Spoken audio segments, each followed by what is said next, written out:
My name is Hlady. I'm graduating in 2 years. I graduated in '82 with my class, sort of. I didn't really graduate. I was short an English credit, and then I stayed an extra year because I loved it so much in '83. And so I had a chance to be an editor for an etc. update, and just to play sports more, and just I think people call it a gap year nowadays, but mine was an extra year in Kelvin. Tell us a little more about what you've done after Kelvin. Where has life taken you? Life has been interesting. It's taken me to different desktop publishing positions. I also worked as a market research interviewer. Also went to San Diego to try and become a comic book artist, which was my dream. And when I was in grade 10, I did a student-initiated project where I did a comic book. And so my hope was later on to make it big. And I still have that dream. I've got a good idea I'm working on right now. Great. Okay, so now back to the Kelvin year. So you talked about how you were in the school newspaper, etc. Yes. And you played in different sports. Could you tell us a little more about the clubs and activities you did? Well, this is one of my first covers. Smile, it's the Christmas season. And it actually reminds me that it is the same month that John Lennon died. And celebrating lots of years since then. But to me, that was a really inspirational time. At that time, I believed anything was possible. But I was playing basketball that year, and a couple years later, I was playing some football and basketball as well. Under Jaime Fox was the basketball, and the football under both Mr. Stewart and Pat Harris, who was a good coach at the time.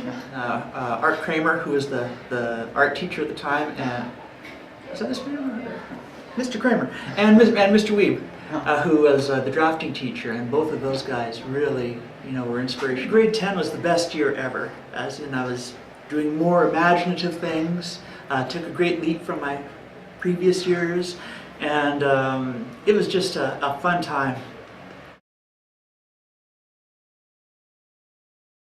I had a record player at the time, so I'm on the turntable all the time, and I was listening to his album. I can't even remember the name of it anymore, but it had Dreams No. 9, and Shaved Fish was the name of the album. And it was just so inspirational. I had the Beatles 67 to 70, and so just hearing their progression and the talent, the genius that was going into that, was such a fuel for my artwork. For the school, it was wonderful to have the art classes being near the gym. I just remember lots of basketball practices. The chance to and going down to the cafeteria. I dream about the cafeteria. I dream about pizza pops. And if there aren't pizza pops in my dream, I'm wondering what's wrong.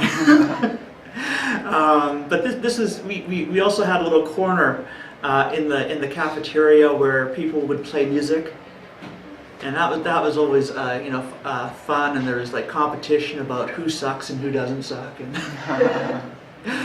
that was the age of Disco Destruction and 92 City FM and Howard Manshine, who's still on the air.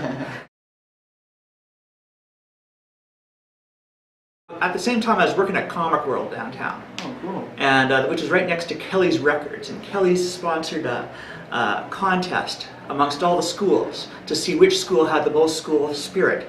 So what you could do is go down there once a day and sign a little form, with your name and your school, and put it in the bin. Okay. Now this became epidemic at one point. They were having school buses and everything like that. And I think someone here's dad was involved in that as well. And so there was busloads, and it was organized by our class president of the time, Ashley Wright, who was just a super inspirational figure, and the granddaughter of a previous Manitoba Premier, Douglas Campbell. And so, we had the organization, to really get the people out there, although I was just going there every day signing my name, because it worked right next door. Perfect. Wow. And so we got the Queen City kids to play in our gymnasium. And the Queen City Wow. kids were just super big at that time. Fun, which I don't know what the best word would be, but just exhilarating. Be a bit more realistic, because the teachers are supportive to a fault. Realize that whatever field you choose, it's harder than you can imagine.